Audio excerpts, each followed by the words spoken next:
विपक्ष का प्रमुख प्रवक्ता बोल रहा है कि उनके पत्नी के नाम से 3-3 पासपोर्ट है और डंके की चोट पर वो आदमी आरोप लगा रहा है, कागजात दिखा रहा है, कागजात मीडिया के लोगों को उन्होंने दिखाया, तो उसमें जांच कराने से आप भाग क्यों रहे हैं?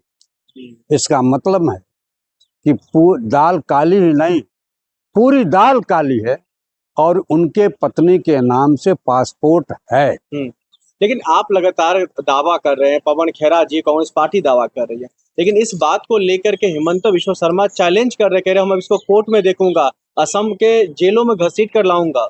आप बताइए, उनकी हैसियत नहीं है। जनता ने मन बना लिया है और वहां भारतीय जनता पार्टी की सरकार जा रही है, असम में निश्चित रूप से जा रही है। देखिए, जनता अपने वोट के चोट के बल पर सरकार बनाती है और सरकार बिगाड़ती है। तो जितना इन्होंने शोषण किया है, जितना इन्होंने लूटपाट किया है, जितना उन्होंने चाय बगान की जमीन को कब्जा किया है, तो सर्वविदित है। असम की जनता जानती है, असम की भोली भाली जनता है, ईमानदार जनता है और इनके छलावे को पूरी तरह से जान रही है।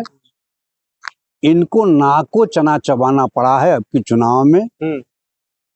जवाब देते देते बौखला करके एक प्रदेश का, जो सुलझा हुआ प्रदेश है, जो समझदारों का प्रदेश है, जहाँ की भोली भाली जनता है, उस प्रदेश का मुख्यमंत्री किसी व्यक्ति के ऊपर कितनी भद्दी टिप्पणियां करता है। लेकिन वो लगातार कह रहा है, जब से हमारी सरकार असम में बनी है, जब से मैं मुख्यमंत्री पद संभाला हूं, तब से असम को एक लेवल पर लेकर के गया हूं, चाहे चाय के बगान की बात हो या फिर यहाँ पर जो है इंडस्ट्री की बात हो, रोजगार की बात हो। एक बात आप बताइए, यह विगत गौरव गोगोई के पिता के मंत्रिमंडल में मंत्री रहे हैं, कैबिनेट मंत्री रहे हैं, क्या इन्होंने कोई विकास गोगोई साहब के जमाने में नहीं हुआ था?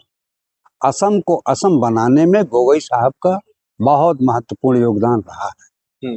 असम विकसित है।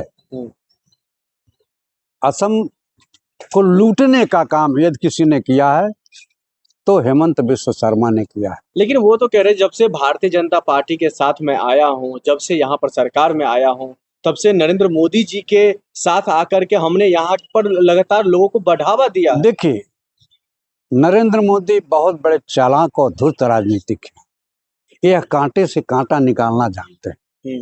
यह कांग्रेस पार्टी के लोगों को ले जाकर के भारतीय जनता पार्टी में समायोजित करते हैं, पद देते हैं, प्रतिष्ठा देते हैं और उन्हीं से कांग्रेस के वरिष्ठ नेताओं और गांधी परिवार पर आरोप लगाते हैं।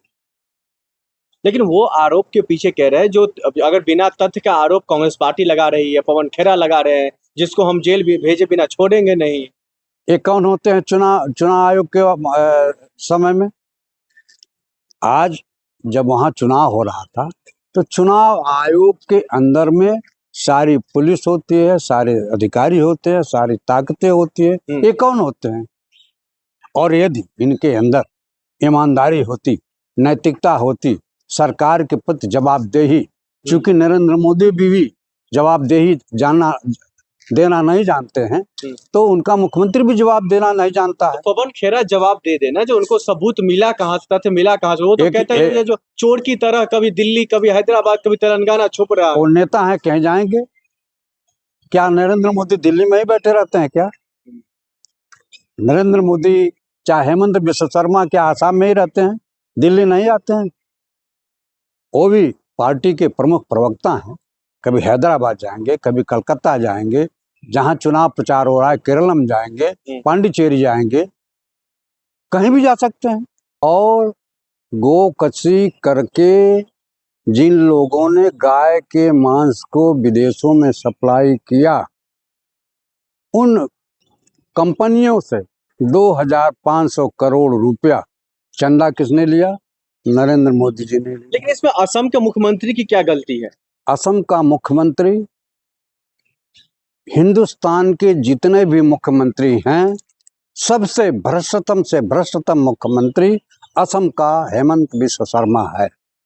शारदा स्कैम में उसका नाम था, उसने जल, जंगल और जमीन असम की कब्जा किया है और आज भी उनके कब्जे में है। लोग कहते हैं कि भारतीय जनता पार्टी, जो वर्तमान में गृह मंत्री अमित शाह हैं, उन्होंने भी हेमंत बिस्वा शर्मा पर आरोप लगाया था कि इसका स्थान जेल होना चाहिए।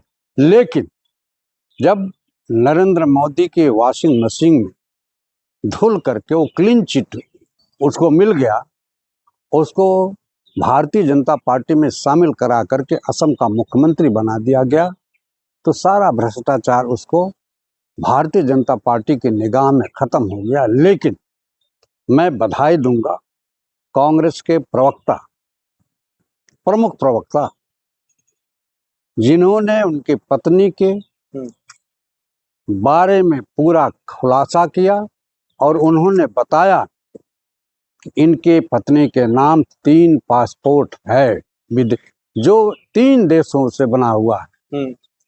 यदि इस देश का कोई नागरिक है तो उसके पास 3 देशों का पासपोर्ट होना किस बात को प्रमाणित करता है? लेकिन ये सब तो फिजूल की बातें हैं। वो तो कह रहे हैं कोई तथ्य नहीं, कोई सबूत नहीं, मुंह उठाकर जो है प्रेस कॉन्फ्रेंस कर देते हैं। कौन पागल कुत्ता काट लिया है? कौन कह रहा है? ये तो उनकी पत्नी कह रही है। उनकी पत्नी? क्या हिंदुस्तान का गृह मंत्रालय ने कोई सर्टिफिकेट दिया? इन 3 देशों में हमारे एम्बेसडर हैं, राजदूत हैं, भारत सरकार की एजेंसियां काम करती हैं। क्या इन एजेंसियों ने कोई प्रमाण पत्र हेमंत बिस्वा शर्मा की पत्नी को दिया कि उनके पास इन तीनों देशों में से किसी भी देश का पासपोर्ट नहीं है? कोई भ्रष्टाचारी कहता है कि मैं भ्रष्टाचारी हूं, तो क्या उनको बचाया जा रहा है? निश्चित रूप से। और हेमंत बिस्वा शर्मा का भी वही हाल होगा जो बिहार में नीतीश कुमार का हुआ है। मतलब आप ये कहना चाह रहे हैं जो हेमंत बिस्वा शर्मा अपने पत्नी को बचाने के लिए वो मतलब जो है देश के साथ वो क्या कहते हैं, छलावा कर रहे हैं? निश्चित रूप छलावा कर चुके हैं।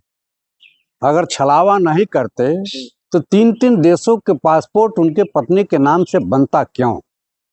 मेरे पत्नी के नाम से कोई चीज बने और मुझको जानकारी नहीं रहेगी? मुझको जानकारी है। वो हेमंत बिस्वा शर्मा को सारी जानकारी है, लेकिन जब तक वो मुख्यमंत्री हैं तब तक और बीजेपी के साथ हैं तब तक उनके किए हुए इन काले कारनामों पर पर्दा भारतीय जनता पार्टी की सरकार ने लगा रखी है। पर्दा तो खुलेगा, कलाई खुलेगी। इस कलाई को खुलने से कोई रोक नहीं पाएगा। हेमंत बिस्वा शर्मा की पत्नी को जेल जाना पड़ेगा, उसको कोई रोक नहीं पाएगा। लेकिन उनके पत्नी लगातार कह रही है, जो हम पर तमाम जो बातें कही गई हमारे लेकर, तो वो सब चीजें एक कहीं ना कहीं चुनावी स्टंट बना करके पवन खेरा को जो है प्रेजेंट किया कांग्रेस पार्टी ने। एक बात बताइए, क्या उन्होंने कभी स्वीकार किया कि मेरा नाम शारदा स्कैम में है?